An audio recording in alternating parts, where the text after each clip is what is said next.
अस्सलाम वालेकुम my YouTube family, कैसे हैं आप सब लोग। उम्मीद करती हूँ खैरियत से होंगे और बहुत बहुत खुश होंगे। अल्हम्दुलिल्लाह मैं भी बिल्कुल ठीक ठाक हूँ। और जी जनाब, कैसे हैं आप सब लोग, रोज़े कैसे जा रहे हैं आप सबके।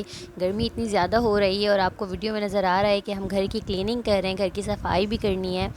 तो ये होता है कि हम रमज़ानों से पहले ही कर लेते हैं। इधर पंखे की हालत देखें और हम रमज़ानों से पहले ही कर लेते हैं, बट इस बार हमें बिल्कुल भी टाइम नहीं मिला। रमज़ानों की प्रिपरेशन भी करनी थी और ये जो हमने क्लॉक लगाई थी इस तक पर इतनी डस्ट हो गई है। हालांकि अभी हमें शिफ्टिंग किए हुए बिल्कुल सिर्फ 1.5 महीना हुआ है, तो इतनी गंदगी हो गई है। उस टाइम पर भी मैंने सफाई करवाई थी और अब फिर से जो है ना इतनी डस्ट हो गई। तो डस्ट तो पता नहीं कहाँ से इतनी सारी आ जाती है। और अब मैं इधर आ गई हूँ किचन में जी, क्योंकि जी किचन की क्लीनिंग जो है ना एक बहुत ही बड़ा टास्क होता है और सबसे ज़्यादा टाइम ही यहीं पर लगता है। तो घर की जो हमने छतें वतें करनी थी, सफाई वगैरह, वो हमने कर ली थी। और इधर मैंने कैबिनेट्स में से चीज़ें निकालना शुरू कर दी है।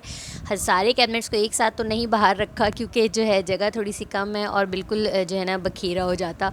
तो बस यहाँ पर मैंने एक एक कैबिनेट्स को निकाला है और अच्छे से क्लीनिंग की है और साथ साथ मैंने उस पर सामान जो है दोबारा रख दिया है। चीज़ें इतनी ज़्यादा गंदी नहीं थी कैबिनेट्स की, क्योंकि मैंने जो है 1.5 महीने पहले ही जब इस घर में शिफ्टिंग की थी ना, तो सबको अच्छे से क्लीन करके ही रखा था और साथ नीचे शीट्स वगैरह भी लगाई थी ना, तो इससे बहुत ही मतलब बचत हो गई थी। तो अब मैंने यहाँ पर वापस से जो है शीट को भी निकाला है, नीचे से थोड़ी सी सफाई की है, दैन मैंने शीट वापस से लगाया है।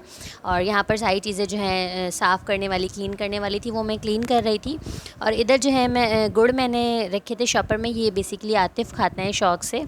तो सिंपल शॉपर में जो मैंने रखे थे ना, इसमें थोड़ी सी चीटी वीटी आती हैं कैबिनेट्स में, तो मैंने जो है इसे ज़िप लॉक बैग में रख दिया है। अब मैं आ गई इधर मसाला जार्स जो रखते हैं वो मैंने निकाल लिए हैं। तो इन सब को जो है मैंने वॉश करना था, क्योंकि जो है ना चीज़ें भी थोड़ी थोड़ी सी ख़त्म हो गई थी, लेकिन मैंने इसमें नहीं डाली थी। मैंने कहा कि अब मैं एक साथ ही इसमें वॉश करके ना फिर इसमें चीज़ें रख दूँगी, क्योंकि मैंने ईद के लिए सफाई तो करनी ही थी। तो बस मैं यहाँ पर जो है ना सारे जार्स में से चीज़ें निकाल रही थी और इनको जो है ना सबको वॉश करूँगी। और इसके बाद जो है जब ये अच्छे से ड्राई हो जाएंगे तो फिर इनमें चीज़ें वापस से डाल दूँगी। तो इधर देखें मैंने जो है ना अब नीचे कैबिनेट से भी सारी चीज़ें बाहर कर दी हैं, क्योंकि ऊपर जो कैबिनेट्स में थे वो सारी सफाई कर दी है। और ऐसा लग रहा है कि जैसे हमने अभी अभी दोबारा से घर की शिफ्टिंग की है। और ये जो बड़े बॉक्सेस थे जिसमें मैं आटा वगैरह रखती हूँ, इनको मैंने वॉश नहीं किया था, क्योंकि मैं वॉश करके ही अभी मैंने रखे थे इस घर में, तो ये साफ़ ही थे। बस मैंने थोड़ी थोड़ी सी इसकी क्लीनिंग कर दी थी। और ये देखें जी मसाला जार जो है बहुत अच्छे से सारे क्लीन हो गए, मैंने इनमें चीज़ें भी डाल दी हैं और ये बड़े ही चंगे लग रहे हैं। तो बस ये बास्केट्स वगैरह हैं जिसमें अनियन वगैरह रखती हूँ, ये भी बहुत ही साफ़ थे, इसको मुझे वॉश करने की ज़रूरत नहीं पड़ी, थोड़ी सी आसानी हो गई, क्योंकि इसे मैं कैबिनेट के अंदर रखती हूँ इस तरह से। अगर मैं बाहर रखूँ ना तो फिर मुझे रोज़ आलू और प्याज ही उठाने पड़ेंगे मेरे की वजह से, तो मैं इसे कैबिनेट के अंदर रखती हूँ। और अब यहाँ पर जी है कॉर्नर वगैरह की सफाई, ये तो डेली बेसिस पर भी डस्टिंग के साथ कर लेती हूँ, बट आज थोड़ी अलग सी सफाई हो रही थी, तो मैंने इन सबको भी अच्छी तरह से वॉश किया है और साफ़ करके जो है मैंने इसे वापस से रख दिया है। तो जी यहाँ पर जो है मेरी आधी से ज़्यादा सफाई कंप्लीट हो चुकी थी। अब मैं यहाँ पर माइक्रोवेव वगैरह की भी क्लीनिंग कर रही थी साथ साथ। और आज काफ़ी बुरा हाल हो गया, इतनी ज़्यादा मैं थक गई, क्योंकि एक ही दिन में मैंने सारी क्लीनिंग कर ली घर की। आतिफ़ मुझे कह रहे थे कि थोड़ा रुक कर लो, बट मैंने कहा कि जब घर पे फैलावा कर रहे हैं तो भाई साथ साथ ही कर लेते हैं, एक ही दिन थकेंगे कोई मसला नहीं है। तो बस आज बहुत बुरा हाल हो गया, क्योंकि मैं दोपहर 12 बजे से लगी हुई थी और आतिफ़ घर पर थे, तो इससे थोड़ी सी हेल्प हो गई। ऐसी हो गई कि उन्होंने मेरा को भी संभाल लिया और थोड़ी बहुत छतों में जो क्लीनिंग वगैरह करनी थी ना उसमें भी मेरी हेल्प करवा दी थी। और स्पेशली सबसे बड़ी जो है वो मिरहा को संभाल लिया, वरना मैं जब भी कोई काम कर रही होती हूँ अगर डेली के घर के काम, तो मिरहा पीछे से मुझे बहुत ज़्यादा तंग करती है। तो आज तो मुझे काफ़ी अच्छा खासा टाइम लग गया था किचन की क्लीनिंग में। और यहाँ पर जो है मैं साथ साथ चूल्हे वगैरह भी साफ़ कर रही थी, क्योंकि ये तो रेगुलर भी होती है सफाई, बट अभी रमज़ानों की वजह से जो है ना हम फ्राइंग वगैरह ज़्यादा करते हैं, तो ऑयली सा हो रहा था। और बस ये फाइनलाइज़ कर दिया है मैंने। यहाँ पर जो है मेरा किचन भी बहुत अच्छे से क्लीन हो चुका है। और बाकी जो ऊपर सामने बर्तन नज़र आ रहे हैं वो जो सामने रेगुलर यूज़ के होते हैं ना, जो डेली हम यूज़ करते हैं, उन्हें भी मैंने वॉश करके सबको अच्छी तरह से रख दिया था कि जब वो ड्राई हो जाए तो मैंने कैबिनेट्स में रख दूँगी। और बाकी यहाँ पर जो है हमने कैबिनेट्स वगैरह सब कुछ अच्छे से क्लीन कर दिए। यहाँ पर जो मैं स्पून होल्डर वगैरह हैं जिसमें मैं स्पून रखती हूँ, इन सब को मैंने वॉश कर दिया था। तो जी मैं इतना ज़्यादा थक गई थी और मुझे तकरीबन 5:30 पौने 6 हो गए थे यहाँ पर पर, तो आतिफ़ ने कहा कि अब तुम जाओ और फ़्रेश हो जाओ, और नमाज़ भी पढ़नी थी मुझे ऐसे कि, तो मैं जो हूँ ना यहाँ पर इफ़्तार बनाता हूँ। तो आतिफ़ जो है यहाँ पर इफ़्तार बनाने लगे हैं, उन्होंने फ्रूट चाट वगैरह कटिंग की है और साथ ही यहाँ पर पास्ता बना रहे हैं। बहुत ज़्यादा चीज़ें नहीं बनाई थी, बट क्योंकि टाइम का भी इशू था, बहुत टाइम कम रह गया था हमारे पास, और बस थोड़ी बहुत चीज़ें आतिफ़ ने जल्दी जल्दी प्रिपेयर कर ली। और आज बहुत ज़्यादा आसानी हो गई कि मैं इतनी ज़्यादा थकी हुई थी और आतिफ़ ने जो है ना इफ़्तार प्रिपेयर कर दिया। तो इस तरह से मुझे जो है ना नमाज़ वगैरह का भी टाइम मिल गया।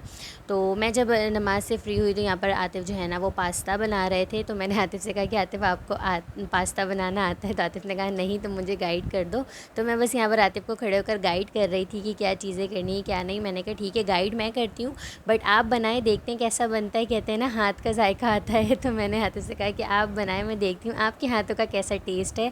तो बस यहाँ पर आतिफ़ जो है ना मुझसे पूछ कर पास्ता रेडी कर रहे थे और मैं बता रही थी उन्होंने कि आपकी चीज़ें डालनी है, अब आप ये डाल दें, ये कर लें।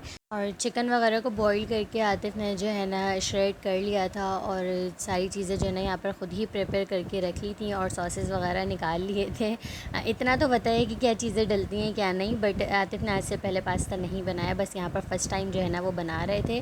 तो ये जो चीज़ें थी ना वो उन्होंने ख़ुद ही निकाली हैं और इस तरह से चिकन वगैरह को भी बॉईल कर लिया था, उसे श्रेड कर लिया, क्योंकि सम टाइम उन्होंने मुझे देखा है शायद बनाते हुए। तो बस यहाँ पर जो है उन्होंने ख़ुद ही सब कुछ प्रिपेयर किया था और मैंने उन्हें थोड़ा थोड़ा सा गाइड कर दिया, जो चीज़ें वो मिस कर रहे थे। ठीक है, आप इसमें सॉल्ट भी डाल दें, ये भी करें, वो भी करें, अब इस स्टेज पर आप ये डालें और अब आप इस स्टेज पर वेजिटेबल्स डाल दें। तो मैं इस तरह से इन्हें जो है ना बता रही थी और बस उसको फॉलो करते हुए आतिफ़ ने जो है ना बहुत ही यम्मी यम्मी सा पास्ता तैयार किया था और वक्त से पहले ही सब कुछ हो गया था। और बस जी आज अल्हम्दुलिल्लाह घर की क्लीनिंग वगैरह भी हो गई है, क्योंकि आज तकरीबन 16 रोज़े हो गए हैं और अब जो है सेकंड अशरा भी ख़त्म होने को है। और एंड के जो रोज़े होते हैं ना वो बिल्कुल भी टाइम पता नहीं चलता, तेज़ी से ही जो है ना रमज़ान हमसे रुखसत हो जाएगा और फिर 1 साल बाद जो है हमें रमज़ान नसीब होगा। और कितना अच्छा सा लगता है, मतलब डेली बेसिस पर हमारे अंदर रोज़ा रखने के अलावा भी इतनी एनर्जी होती है कि हम डेली इतनी चीज़ें प्रिपेयर कर रहे होते हैं और वैसे जो है ना हम बहुत ही सुस्त हो रहे होते हैं आम रूटीन में। हमारा दिल नहीं करता कि हम कोई एक चीज़ भी बनाएं, बट रमज़ानों में अल्हम्दुलिल्लाह हर घर में जो है ना कुछ इफ़्तार के मौके पर बनाया ही जाता है, कुछ ना कुछ चीज़ें बनाई जाती हैं। तो बस अल्लाह ताला जो है ना हमें इतनी एनर्जी दे देता है कि हम अपने लिए जो है ना इफ़्तार में इतनी सारी चीज़ें बनाएं और हम जो हैं इस तरह की ही चीज़ें तैयार कर रहे होते हैं, खाना वगैरह नहीं बनाते, क्योंकि हमने शुरू से ही देखा है अपने घरों में भी जो है इफ़्तार का इंतज़ाम इस तरह से अलग से ही किया जाता है। ये थोड़ी अच्छा लगता है कि मतलब डेली की जो हम खाने खा रहे हैं वो हम खाना बना कर रख लें। तो बस जी यहाँ पर आतिफ़ का पास्ता हो चुका है तैयार और मेरा सो रही थी, अब वो उठ चुकी हैं तो उसने बाबा को पकड़ लिया और यहाँ पर आतिफ़ जो है ना शेक बना रहे हैं।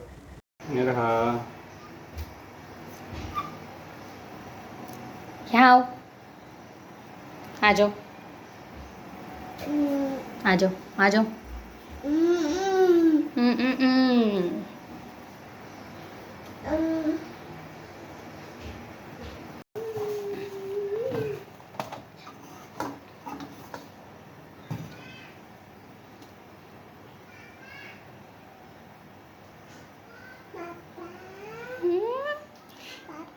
शेक कौन बनाएगा?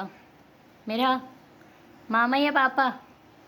मेरा शेक कौन बनाएगा? मामा। आज तो इसने मामा बोल दिया। मेरा सुनिए, शेक कौन बनाएगा? मामा?